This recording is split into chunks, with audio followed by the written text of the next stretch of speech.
Di sebuah gang sempit, ada kafe yang selalu ramai meski tak pernah promosi. Pengunjungnya pulang dengan hidup lebih ringan, tapi tanpa sadar ada sesuatu yang tertinggal di bawah lantainya. Malam ini, aku akan ceritakan rahasia kafe yang menukar rezeki dengan sesuatu yang bahkan belum sempat bernama. Hujan turun tanpa suara keras, seperti napas yang ditahan terlalu lama.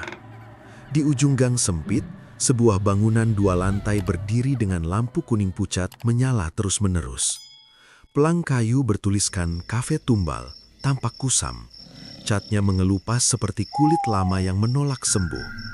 Aneh, tempat itu selalu ramai, padahal lokasi sepi dan tak tercantum di peta digital manapun. Orang datang bukan karena tahu arah, melainkan seolah dipanggil. Raka berhenti di depan pintu kaca. Dari luar, terdengar denting sendok, tawa kecil, mesin kopi mendesis. Suasana hangat menjalar, kontras dengan dingin malam. Seperti lilin di tengah kuburan, menenangkan namun mencurigakan. Ia baru seminggu bekerja sebagai pelayan, direkrut tanpa wawancara panjang. Pemiliknya, seorang pria paruh baya bernama Bram, hanya berkata, "Di sini, yang penting kuat jaga rahasia." Begitu melangkah masuk, aroma kopi pahit bercampur wangi manis yang sulit dikenali menyergap hidung. Bukan vanila, bukan karamel, lebih mirip bau ruang bersalin yang tertinggal di ingatan masa kecil Raka, hangat, lembab, dan mengganggu. Ia menggeleng, menganggap perasaannya terlalu jauh. Meja-meja terisi penuh, pengunjung datang sendiri, berpasangan, berkelompok, namun semua memiliki kebiasaan serupa. Duduk lama, memandangi cangkir, tersenyum tanpa alasan jelas. Seorang perempuan hamil duduk dekat jendela. Tangannya mengelus perut dengan gerakan berulang seperti mengayun buayan. Tatapannya kosong, tetapi bibirnya melengkung puas. Raka merasa ada sesuatu yang tidak seimbang, seperti melihat jam dinding bergerak tanpa suara detik. "Pesanan meja 7, ujar Sinta, barista senior, sambil menyerahkan nampan. Kulit tangannya dingin, lebih dingin dari gelas es. Raka menangkap kilat kecemasan di matanya, cepat menghilang. Saat melintas menuju dapur, lantai berderit pelan.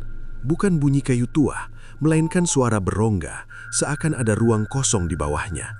Raka berhenti sejenak. Getaran halus merambat ke telapak kaki, ritmis, teratur. Ia membayangkan denyut nadi raksasa tertanam di perut bangunan, seperti jantung paus di dasar laut, tak terlihat, namun menentukan hidup di sekitarnya. Dapur terlihat normal, kompor menyala, uap mengepul, panci beradu. Namun di sudut belakang, ada pintu kecil tertutup rapat, tanpa gagang. Catnya berbeda dari dinding lain, lebih gelap, seolah sering disentuh tangan basah. Raka hendak bertanya, tetapi Bram muncul tiba-tiba. "Jangan ke sana," katanya datar, "fokus kerja." Malam beranjak, jam dinding menunjuk 02.17. Lampu berkedip sekali, lalu stabil. Tawa di ruang utama meredup serentak, seperti orkestra yang dipotong konduktor. Raka menoleh, semua pengunjung menunduk, hening. Perempuan hamil di dekat jendela menutup mata, tangan pada perutnya berhenti bergerak. Dari bawah lantai terdengar suara lirih, bukan jerit, bukan tangis, lebih seperti gumaman yang belum belajar berbicara. Raka merasakan tengkuknya mengeras. Analoginya muncul begitu saja, seperti radio tua yang menangkap frekuensi asing, memutar siaran dari dunia lain. Suara itu bertahan beberapa detik, lalu lenyap. Keramaian kembali, seolah tak terjadi apa-apa. Raka mendekati Sinta. "Tadi kau dengar?" Sinta tak menjawab. Ia menatap mesin kopi, jarinya gemetar. "Di sini," katanya pelan, "waktu bukan garis lurus. Anggap saja lingkaran. Kalau kau melawan arah, kau tersesat." Sebelum Raka bisa bertanya lagi, Bram memanggil, "Antar ini ke meja pojok." Di atas nampan, hanya ada satu cangkir kosong. Tidak panas, tidak dingin. Meja pojok ditempati pria tanpa ciri menonjol. Wajahnya seperti bayangan yang lupa memilih bentuk. Ia tersenyum, menunjuk cangkir. Raka meletakkannya. Pria itu tidak minum. Ia hanya mendekatkan telapak tangan ke bibir cangkir, seakan memberi sesuatu. Udara di sekitar menebal. Raka mencium kembali aroma aneh itu, Lebih kuat. Masih cukup, kata pria tersebut. Suaranya seperti daun kering digesek pelan. Tapi jangan lama-lama. Apa maksudnya? Tanya Raka. Pria itu menoleh ke lantai. Fondasi lapar. Kau bisa memberi makan dengan tawa, uang, mimpi. Namun ada gizi tertentu yang tak tergantikan. Raka mundur, punggungnya menabrak kursi. Saat ia kembali menatap, meja pojok kosong, cangkir lenyap. Menjelang subuh, pengunjung satu persatu pergi. Tidak ada yang membayar di kasir. Bram menutup pintu, memutar kunci 2 kali. Di sini, ujarnya kepada Raka, rezeki datang sendiri. Tugas kita hanya menjaga aliran. Raka ingin berhenti, namun dompetnya tipis, pikirannya kusut. Ia mengingat ibu di kampung, hutang, janji yang tertunda. Seperti orang berdiri di tepi jurang dengan jembatan rapuh. Ia melangkah karena tak melihat jalan lain. Saat mematikan lampu, Raka mendengar suara dari bawah lantai lagi. Kali ini lebih jelas, lebih dekat, seperti detak kecil mencari irama. Ia menelan ludah, menyadari sesuatu dengan kejelasan pahit. Kafe ini bukan tempat minum kopi. Bangunan tersebut adalah mulut, dan malam tadi ia baru saja ikut menyuapi. Pagi merayap pelan, meninggalkan sisa lembab pada kaca jendela. Raka pulang dengan kepala penuh dengung, seperti kaleng kosong dipukul angin. Tidur tak datang. Setiap kali mata terpejam, lantai berdenyut muncul lagi, memanggil dengan ritme sabar. Menjelang sore, ponsel bergetar. Pesan dari Bram singkat, masuk lebih awal. Kafe tampak bersih saat matahari masih menggantung. Kursi tersusun rapi, meja mengkilap, aroma pahit mengambang tipis. Namun ada sesuatu yang berubah. Papan menu di dinding bertambah 1 baris tulisan kapur, kecil, miring, nyaris malu-malu. Hidangan malam, tanpa harga, tanpa deskripsi. Sinha berdiri di balik mesin, wajahnya pucat seperti kertas lama. Kalau ada yang tanya baris itu, ucapnya lirih, jawab saja tersedia. Isinya, Raka berusaha tenang. Bukan untuk dimakan, balasnya. Tatapannya melayang, seakan menghitung sesuatu di udara. Menjelang malam, pelanggan mulai berdatangan. Ada pria berjas dengan senyum terlalu lebar, sepasang remaja yang jarinya saling mengunci, perempuan hamil lain, perutnya lebih besar dibanding kemarin. Mereka duduk lama, memesan minuman biasa, lalu menatap papan menu dengan mata berbinar seperti melihat pintu rahasia di perpustakaan terlarang. Tepat pukul 12 lewat sedikit, seorang pengunjung mengangkat tangan. Yang baris bawah, katanya pelan. Raka menelan ludah. Ia mengangguk, melangkah ke dapur. Bram menunggu di sana, membawa nampan kosong dan kain hitam. Bawa ke ruang belakang, perintahnya. Ruang belakang bukan dapur, lebih sempit, lebih sunyi. Dindingnya berlapis cat tebal, bau besi tipis tercium. Di lantai ada lingkaran samar, bekas cairan yang pernah tumpah lalu disekat terburu-buru. Raka meletakkan nampan, Bram menutupnya dengan kain. Sekarang dengar, ujar pemilik kafe itu. Hidangan ini dibayar bukan dengan uang. Ada yang datang membawa beban, kita membantu meringankan. Sebagai gantinya, aliran tak putus. Aliran apa? Bram setersenyum. Rezeki, kesempatan, nasib. Analoginya menyambar di kepala Raka, seperti sungai yang dipaksa mengalir ke ladang tertentu, sawah hijau, hulu menyering. Ia ingin mundur, tetapi pintu tertutup rapat. Kembali ke ruang utama, suasana menebal. Pengunjung pemesan baris bawah menunduk, telapak tangan bertumpu di meja. Sinta mematikan musik, jam dinding bergerak lambat, jarumnya seperti menahan langkah. Raka menyodorkan nampan tertutup kain. Silahkan, ucapnya. Pengunjung itu tidak menyentuh. Ia berbisik, kata-kata patah, seperti doa yang lupa urutan. Udara bergetar. Dari bawah lantai, gumaman muncul lagi. Kali ini selaras, seperti paduan suara tanpa mulut. Raka merasakan panas dingin bergantian, seakan berdiri di antara kompor dan kulkas. Perempuan hamil di dekat jendela meringis, tangannya mencengkeram perut, senyumnya pudar. Raka ingin menolong, namun Bram menggeleng pelan. "Jangan campur," katanya. Kain hitam terangkat sendiri, sedikit saja. Raka tidak melihat isi, namun mencium bau yang sama, lebih pekat, lebih nyata. Pengunjung itu menghela nafas lega, lalu tersenyum. Wajahnya tampak lebih muda, lebih ringan. Ia bangkit, meninggalkan meja tanpa menoleh. Setelah itu, listrik padam sekejap. Saat lampu kembali, kain hitam sudah menutup rapi. Nampan terasa lebih berat ketika Raka membawanya ke belakang.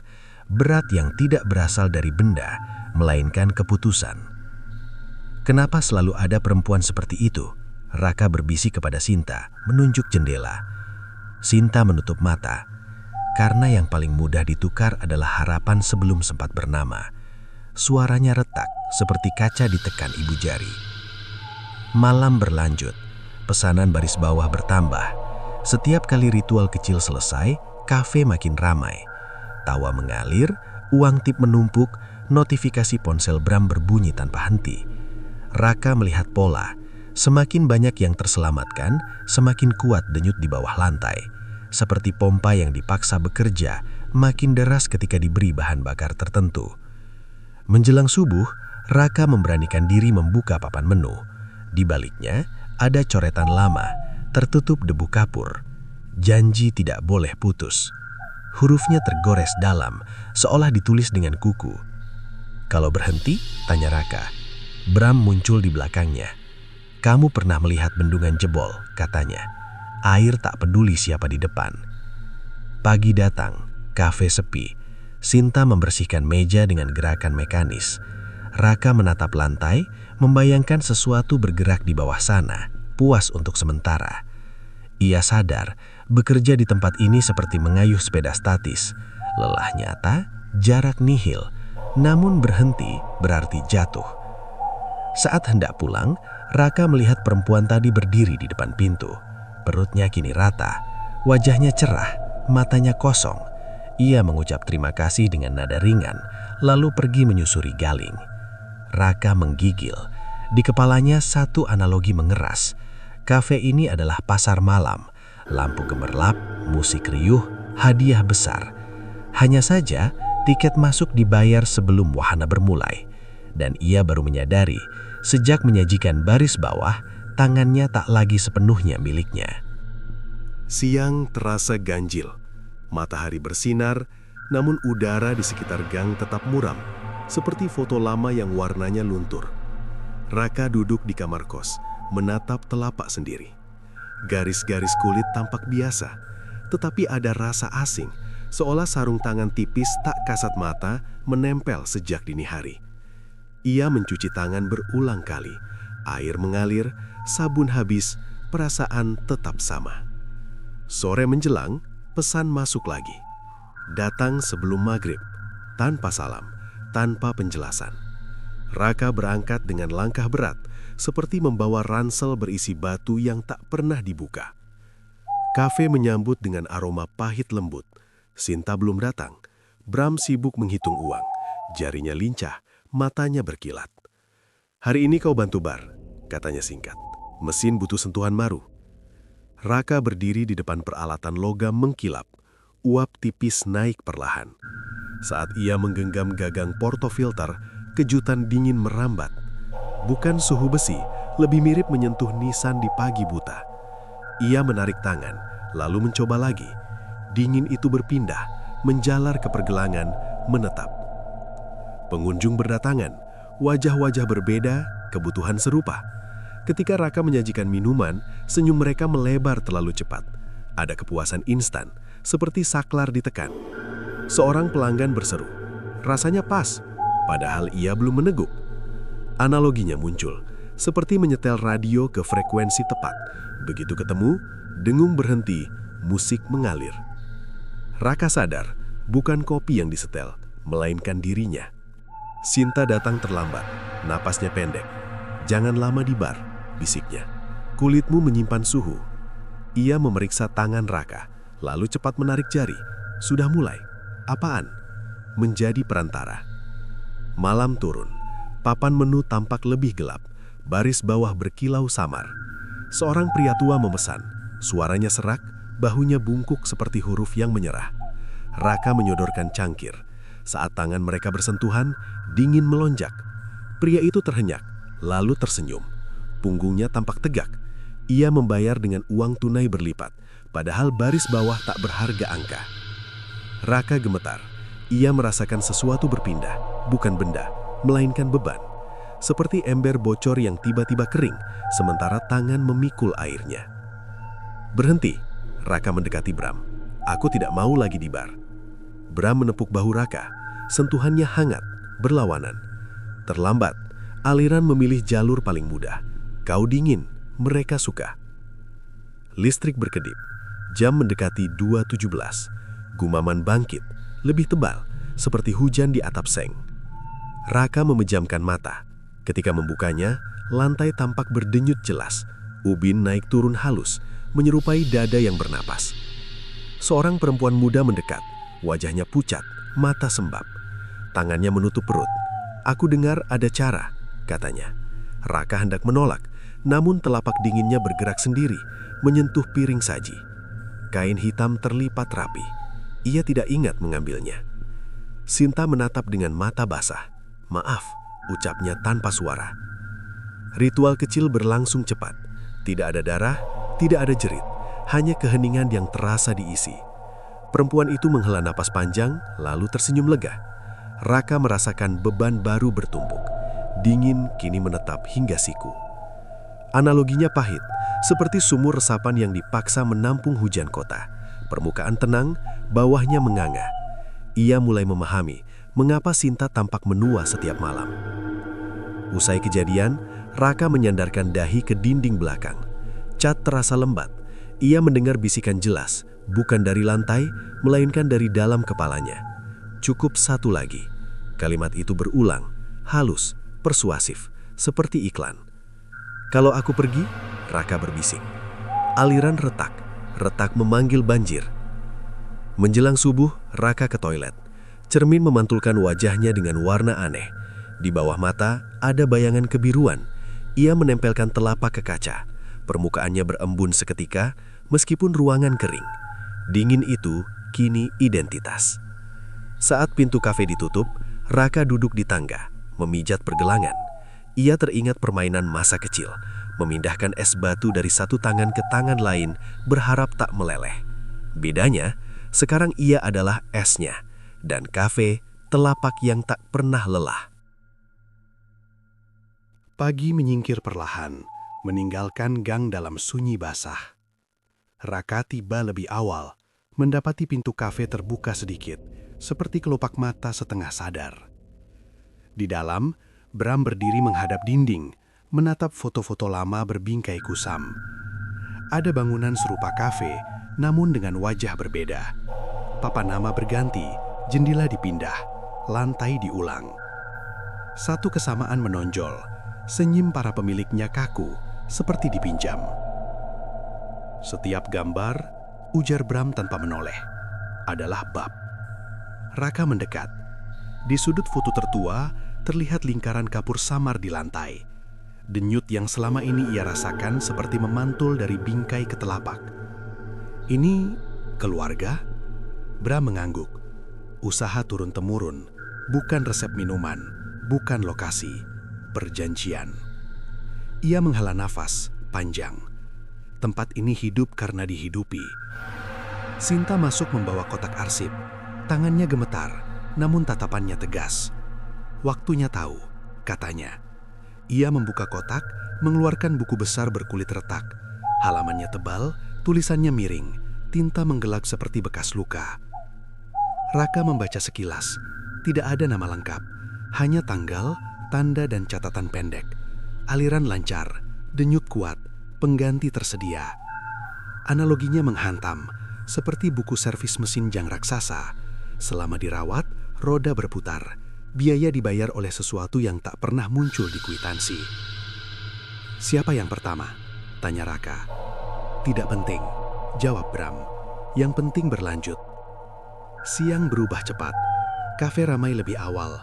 Wajah-wajah baru datang dengan kebutuhan lama. Papan menu tampak lebih panjang, seolah ruang bertambah sendiri. Baris bawah berkilau halus, memantulkan cahaya lampu seperti sisik ikan di air gelap. Seorang tamu mengaku pewaris usaha lain, datang karena rekomendasi. Katanya di sini masalah selesai, ucapnya sambil menekan meja. Raka melihat telapak dinginnya meninggalkan bekas embun. Ia menarik tangan, menahan diri. Sinta mendekat. "Jangan sentuh," bisiknya. "Hari ini bukan giliranmu." Bram mengajak tamu itu ke belakang. Pintu kecil tertutup. Dari dalam terdengar doa patah, lalu hening. Denyut bangunan menguat, seperti mesin dipacu. Raka membayangkan fondasi sebagai dada tua yang meneguk udara, puas sesaat. Pintu terbuka. Tamu itu keluar dengan bahu ringan, wajah segar. Bram terlihat letih, seolah bertahun-tahun lewat dalam menit. "Setiap generasi," katanya lirih, "ada yang menanggung." "Menanggung apa?" Raka menatap buku besar. "Peran." Bram menutup arsip. "Ada penjaga, ada pengantar, ada pengganti." Analoginya sederhana namun menusuk, seperti estafet gelap. Tongkat harus berpindah. Kalau jatuh, semua berlari menabrak malam. Menjelang petang, hujan turun tipis. Sinta mengajak Raka ke sudut yang jarang dilewati. "Aku lahir di lantai atas," ucapnya. "Ibuku barista, ayahku tak tercatat." Ia tersenyum getir. "Darahku cocok, karena itu aku bertahan." Raka menelan ludah. "Bram," jawab Sinta, "pewarisan tak selalu lewat darah, kadang lewat kebutuhan." Jam mendekati waktu rawan. Listrik berkelip. Gumaman naik, berlapis, seperti ombak bertemu karang. Raka merasakan dingin di telapak menajam, membentuk arah. Ia menolak melangkah, namun lantai terasa miring, memandu. Seorang perempuan hamil masuk tertatih. Perutnya besar, nafasnya pendek. Matanya menatap baris bawah dengan keyakinan putus asa. Raka menahan nampan. "Tidak," katanya. Kata itu terasa berat, namun jelas. Bram memandang lama.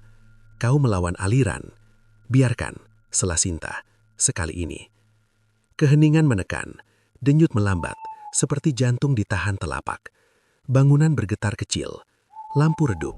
Perempuan itu menangis tanpa suara. Raka melangkah ke depan, menggeser papan menu, menutup baris bawah. Ada cara lain, meskipun ragu. Ia memikirkan analogi terakhir, seperti menahan pintu air dengan tubuh. Sakit sekarang, mungkin selamat kemudian. Bram menghela nafas panjang. "Jika kau mengambil alih, kau tahu akibatnya." Raka menatap tangan sendiri, biru sian, dingin, namun utuh. "Aku tahu." Ritual tak terjadi. Perempuan itu pergi dengan langkah goyah. Kafe sunyi, denyut mereda, lalu berubah. Lebih dalam, lebih lambat. Bangunan seakan menilai. Bram menutup buku besar, menulis satu baris baru dengan tinta segar. Raka tidak membaca, tetapi merasakan maknanya menempel seperti debu basah. Peran bergeser. Subuh menyisakan garis abu di langit ketika Raka terbangun di kursi kafe. Ia tidak ingat kapan tertidur. Leher pegal, pikiran bening namun berat, seperti kaca bening yang diisi air asin. Jam dinding menggantung di atas pintu. Jarumnya menunjuk angka yang sama sejak lama, bukan rusak, menunggu. Pagi berlalu tanpa pengunjung. Kafe tetap menyala. Lampu kuning tidak redup, tidak terang, persis mata yang enggan berkedip. Sinta membersihkan meja dengan langkah hati-hati, seolah lantai bisa mendengar. Bram duduk diam, menatap jam, tak lagi menghitung uang. "Waktu berhenti?" tanya Raka. "Menahan napas," jawab Bram. "Kalau dihembuskan sekarang, banjir." Menjelang siang, seorang teknisi datang membawa tas peralatan. "Ada laporan jam mati," katanya ceria. Ia menaiki bangku, membuka penutup. Jarum bergerak sesaat, lalu berhenti lagi di angka rawan. Teknisi mengerutkan kening. "Aneh, mesin sehat." Analoginya muncul, seperti kompas di dekat magnet. Arah ada, namun pilihan menolak.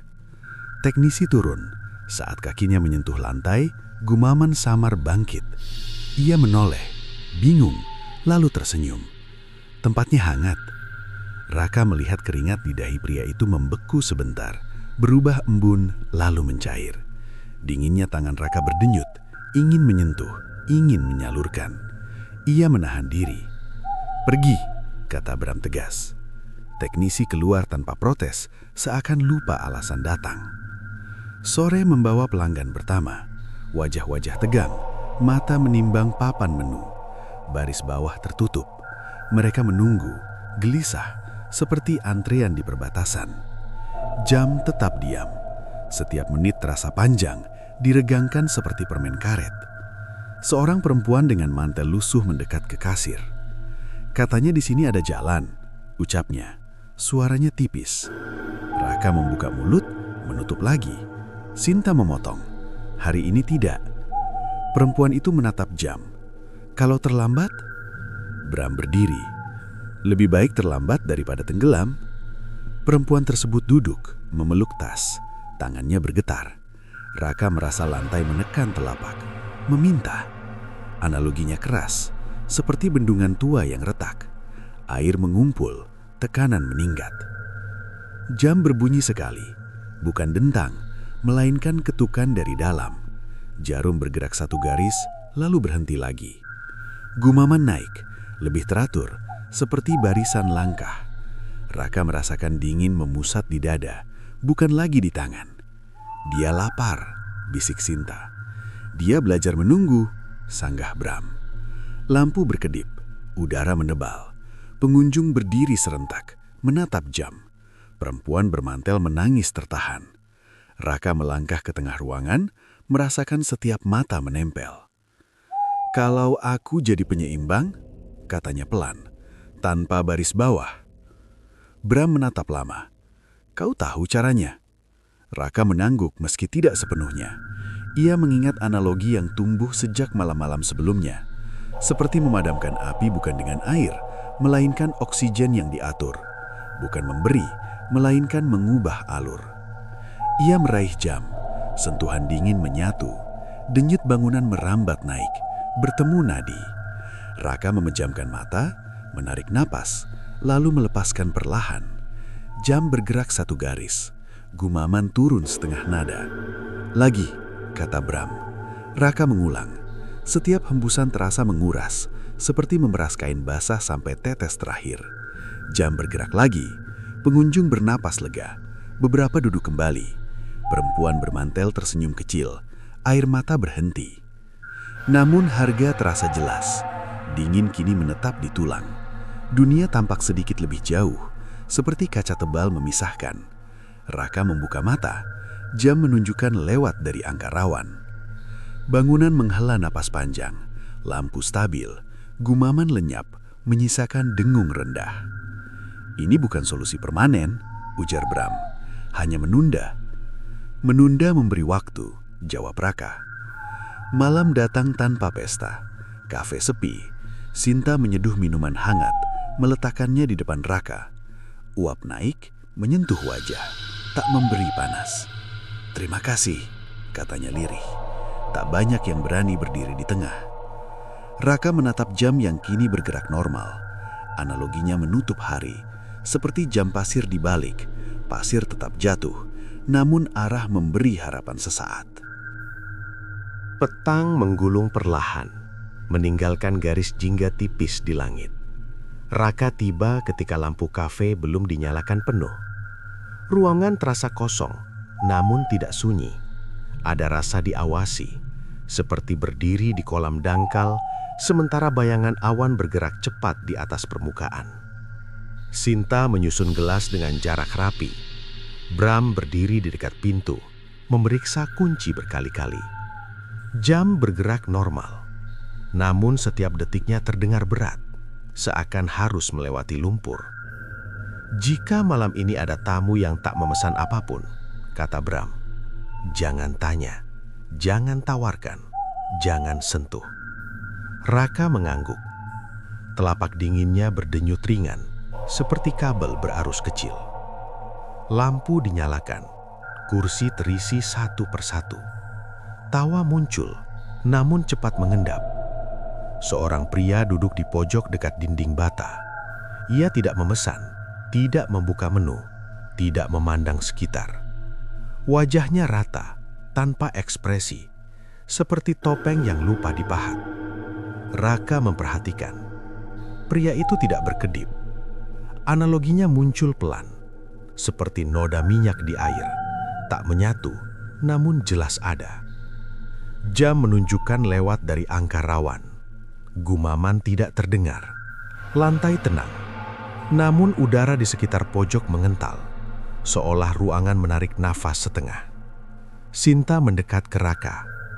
Dia datang mengecek, bisiknya, bukan untuk meminta. Siapa? Raka berusaha menelan rasa takut. Penagih. Pria pojok mengangkat tangan sedikit, isyarat halus. Raka melangkah dengan nampan kosong, berhenti 2 langkah dari meja. Pria itu menoleh perlahan. Mata hitamnya memantulkan cahaya lampu tanpa kedalaman. Kau menahan aliran, ucapnya lembut. Suaranya seperti debu disapu pelan. Aku menunda, jawab Raka. Penundaan menciptakan utang. Utang menuntut jaminan. Raka merasakan dingin naik ke bahu. Ia berdiri tegak. Apa yang kau jamin? Pria itu tersenyum tipis. Keseimbangan. Analoginya menghantam. Seperti timbangan pasar. Menambah beban di satu sisi, berarti mengangkat sisi lain. Tidak ada gratis. Pria itu berdiri. Langkahnya tidak berbunyi. Setiap ubin yang dilewati tampak lebih gelap sesaat, lalu kembali biasa. Ia berhenti di tengah ruangan, menatap jam. Jarum bergerak, melambat, lalu stabil lagi. Masih cukup, namun daftar tunggu memanjang. Raka melihat pengunjung lain tak menyadari apapun. Mereka minum, tertawa, memeriksa ponsel. Realitas terbelah rapi, seperti kaca ganda. Berapa lama? Tanya Raka. Selama kau kuat, atau sampai kau memilih. Pria itu mendekat, jarak sejenggal. Udara dingin bertabrakan dengan dingin Raka, menciptakan sensasi hangat singkat, aneh, seperti 2 es batu digesek. Jangan salah faham, kami tidak kejam, kami konsisten. Ia kembali ke meja pojok, duduk, lalu tanpa gerakan jelas, menghilang. Kursi kosong, bayangan lenyap, jam berdetak normal. Sinta menghembuskan nafas panjang. Dia selalu datang ketika ada perubahan. Bram mengangguk. Sekarang kau tahu taruhannya. Malam berjalan pelan. Tidak ada pesanan baris bawah. Tidak ada ritual. Namun setiap pengunjung yang keluar tampak lebih ringan. Seolah meninggalkan sebagian beban tak kasat mata. Raka merasa dirinya semakin berat. Seperti jangkar yang mengunci kapal. Menjelang tutup, Raka menyapu lantai. Debu terkumpul sedikit. Anehnya dingin. Ia menyadari sesuatu. Denyut bangunan kini mengikuti nafasnya. Jika ia cemas, lantai bergetar. Jika ia tenang, ruangan stabil. Analoginya jelas, seperti metronom. Satu gerak mengatur banyak alat. Saat lampu dimatikan, Raka berdiri di pojok tempat pria itu tadi duduk. Tidak ada bekas, tidak ada panas kursi. Namun ada bau tipis, kering, netral, seperti kertas lama. Bram menepuk bahu Raka. Pengunjung tanpa jejak tidak datang untuk ditakuti. Mereka datang untuk mengingatkan. Mengingatkan apa? Tanya Raka. Bahwa pilihan selalu punya harga. Jawab Bram. Pagi itu, poster baru terpasang di kaca depan. Warna cerah, huruf besar, janji sederhana. Grand opening ulang, semua dapat kesempatan. Raka membaca berkali-kali. Kata kesempatan berkilau seperti koin baru, mengundang sentuhan. Ia merasakan lantai merespons, bukan dengan denyut kuat, melainkan geli, seolah tertarik. Bukan idemu, kata Sinta, melihat poster itu. Suaranya datar, namun rahangnya tegang. Bram mengangguk dari balik kasir. Permintaan pasar. Ia menyelipkan ponsel ke saku. Semakin ramai, semakin mudah menyeimbangkan. Raka tahu maksudnya. Keramaian seperti arus sungai setelah hujan. Kotoran terbawa, permukaan tampak bersih. Namun, di dasar, batu-batu bergeser. Siang menjelang, orang berdatangan lebih cepat dari biasa. Ada kamera, lampu kecil, suara klik. Media sosial menyulap gang sempit menjadi panggung. Raka melihat senyum dibuat-buat, pose berulang, tawa dipicu. Ia melayani dengan hati-hati, menjaga napas, menjaga jam tetap bergerak. Analoginya muncul, seperti balon diikat terlalu banyak pita. Cantik, namun satu tarikan bisa memecah. Menjelang malam, kafe penuh. Musik diputar sedikit lebih keras. Baris bawah tetap tertutup, namun papan menu tampak memanjang sendiri, memberi ruang bagi harapan. Jam berdetak normal, namun suara detiknya teredam riuh. Seorang influencer naik ke kursi, mengajak siaran langsung. "Tempat ini beda," katanya. "Auranya dapat." Komentar mengalir cepat. Raka merasakan dingin di tulang meningkat, bukan karena ritual, melainkan sorotan. Banyak mata menekan, seperti jari-jari tak terlihat. Sinta menarik lengan Raka ke belakang. "Ini bahaya," bisiknya.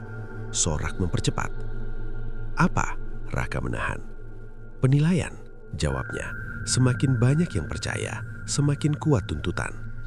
Lampu berkedip. Jam melambat setengah detik, lalu stabil. Gumaman muncul tipis, tenggelam oleh musik. Raka memusatkan napas, menahan aliran. Keringat dingin muncul. Di tengah keramaian, seorang perempuan hamil masuk. Tidak menangis, tidak ragu. Ia berjalan lurus ke kasir, menatap poster. "Kesempatan," katanya. "Aku datang tepat waktu." Bram menelan ludah. "Hari ini tidak." Perempuan itu tersenyum, senyum yang terlalu tenang. Poster tidak bilang ada pengecualian. Raka maju. "Kami bisa bantu dengan cara lain." Perempuan itu menatap Raka lama. "Cara lain sering datang terlambat," ucapnya. Ia menoleh ke kamera yang menyorot. "Aku percaya tempat ini." Kepercayaan itu jatuh seperti palu. Lantai bergetar halus. Jam berdetak keras satu kali. Musik mati. Keramaian terdiam, seolah sutradara mengangkat tangan. Analoginya menohok, seperti teater yang lampunya padam. Penonton menahan napas, menunggu adegan. Raka meraih jam, menarik napas dalam. Ia menggerakkan waktu setengah garis. Gumaman naik, lalu turun. Perempuan itu meringis. Sinta memeluknya dari samping, membisikkan sesuatu. Air mata mengalir, senyum runtuh. Bram mematikan siaran. "Tutup," perintahnya. Pengunjung bubar dengan kebingungan. Kamera turun, gang kembali sempit. Kafe menyisakan 3 orang dan 1 keputusan berat. "Promo ini mengundang penagih," kata Sinta. Suaranya pecah. "Bukan tamu." Bram mengangguk lesu. "Aku salah." Raka menatap poster. Ia mencopotnya, kertas robek di sudut. Dingin di tubuhnya mereda sedikit. Jam berdetak normal, gumaman menghilang. Malam berakhir tanpa ritual, namun harga terasa. Raka duduk lama, napas pendek. Analoginya menutup hari, seperti menutup payung di tengah badai. Angin tetap ada, hanya lebih terasa. Malam turun dengan langkah pelan, seperti kucing yang hafal rumah sendiri. Raka tiba lebih awal, membawa rasa penasaran yang berdenyut lembut di dada.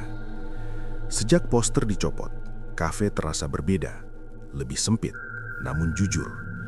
Jam berdetak normal, lantai tenang, gumaman absen. Justru ketiadaan itulah yang mencurigakan, seperti laut yang mendadak rata sebelum badai. Sinta membersihkan rak, Bram menutup jendela satu persatu. "Hari ini jangan lama," ucap pemilik kafe. "Ada inspeksi." "Inspeksi siapa?" tanya Raka. Bram tidak menjawab. Ia menunjuk dinding belakang, tepat di antara rak gula dan lemari es. Cat di sana tampak lebih baru, warnanya sedikit berbeda. Raka meraba. Permukaannya dingin, lalu tanpa suara terasa berongga. Analoginya muncul cepat, seperti mengetuk peti musik yang belum dibuka. Nada terpendam, menunggu kunci. Sinta menghela napas. Ruang bawah, katanya.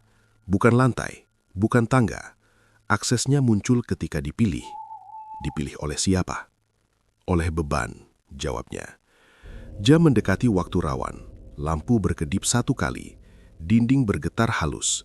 Garis tipis muncul, membelah cat seperti retakan rambut. Retakan itu melebar, memperlihatkan pintu tanpa gagang, tanpa engsel. Udara dari baliknya tidak panas atau dingin. Kosong, seperti kertas belum ditulis. Raka melangkah mendekat. Telapak dinginnya berespons, berdenyut lembut, seolah menemukan pasangan.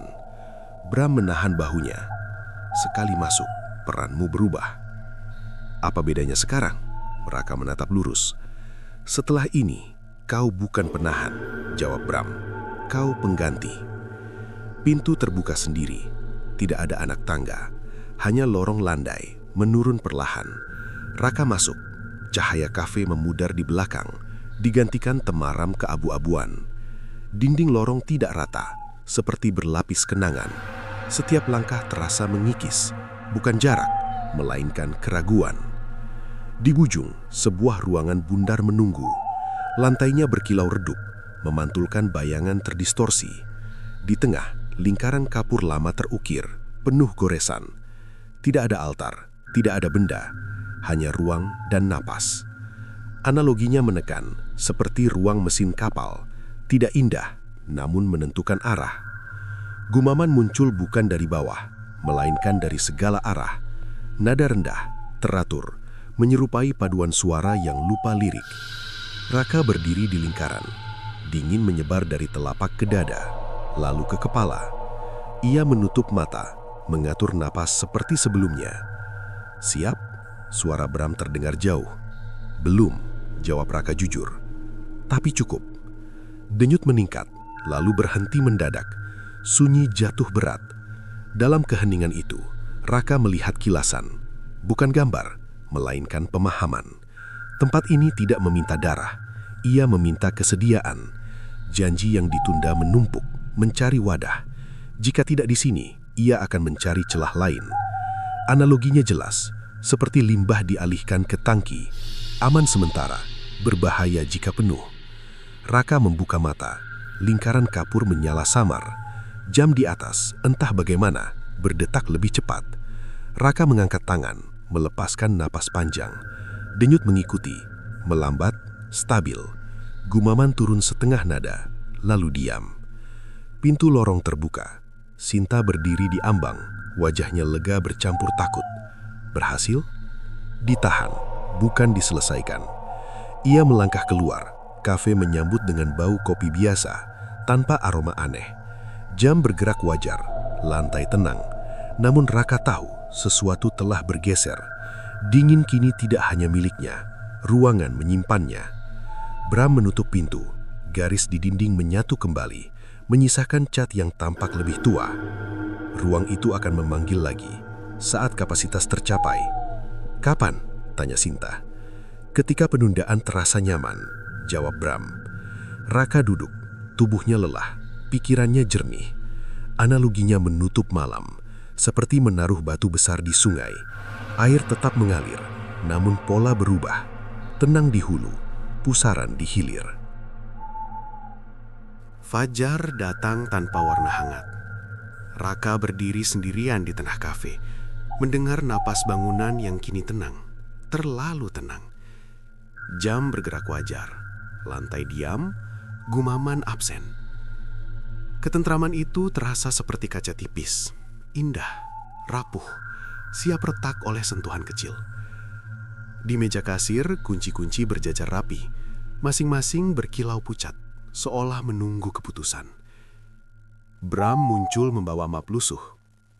Hari ini selesai, katanya singkat. Izin pembongkaran turun. Sinta berhenti menyapu. Matanya membesar, lalu meredup.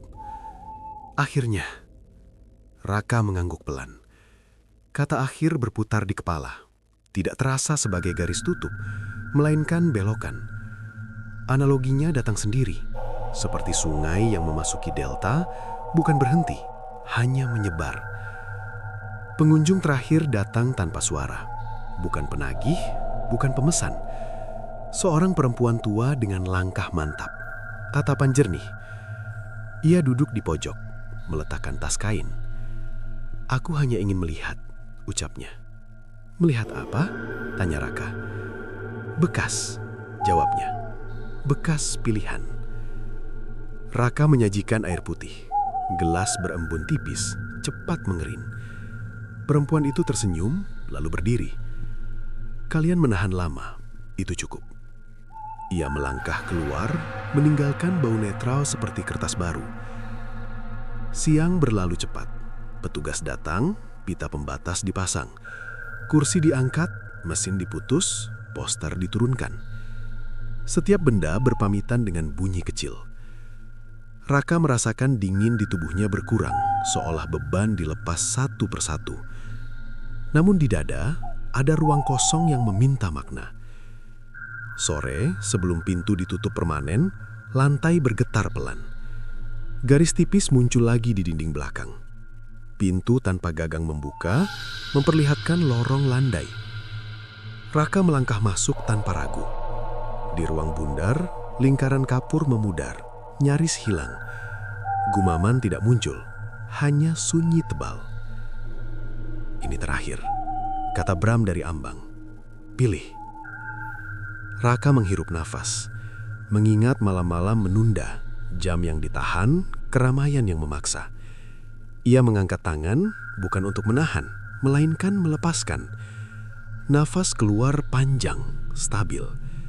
Dingin luruh berubah hangat samar. Lingkaran kapur memudar sepenuhnya. Analoginya menutup, seperti memadamkan api dengan menutup sumber gas. Nyala padam tanpa air, tanpa asap. Bangunan menghela nafas panjang, lalu diam.